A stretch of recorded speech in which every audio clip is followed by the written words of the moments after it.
First week, you guys have had to really focus on preparing for two quarterbacks. How much more of a challenge does that make game week preparation?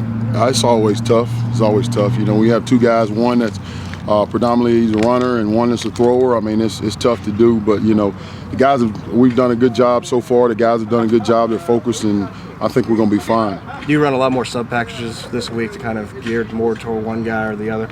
Well, I mean, you change some things up, but you don't just totally change your defense up. You know, we'll do some things that'll give us a chance to be a little bit more successful against each phase.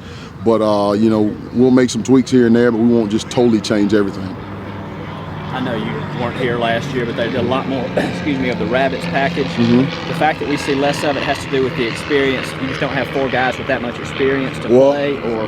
Well, I don't know if you guys have seen less of it or not. You just probably didn't notice it. You know, now we've been in some packages where we had 3 DNs on the field. Right. You know, maybe you just didn't notice it, or maybe they didn't do anything that caused you to notice it. But we've done a good bit of it. You know, and you know, hopefully this week we'll have a chance to do some more of it. And obviously, when we're doing that, you know, we've gotten guys in long yardage situations. So hopefully we'll be able to give a little bit more to that this week. Tried from Kelsey Quarles this week. Yes, I did. You know, I felt like he played hard. He did some good things, but he's nowhere near where his potential can be, and he knows that, and we've talked about it. Coach Clowney said some of the responsibility for those long plays at the end of the game falls on the D-line. Is he accurate in that? Well, we always do that. Anytime they complete a big pass, we always put pressure on ourselves, saying that we could have done better to get there. You know, and that's, I mean, we always start with ourselves in the room. That's something that I've talked to them from day one.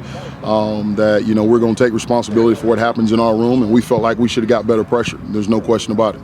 How would you assess Jadavian's play through 4 games? Well, I felt like he's been playing great. You know, we sat down and we looked at some of the numbers, and somebody told me something, I guess after the second or third game, that we've had about maybe 60 runs at us or something, and they've run away from him about 50 of the time. I mean, I don't know the exact numbers, but I know people are running away from him a lot, and if you sit down and look at the film, you see him hustling and chasing things down from behind.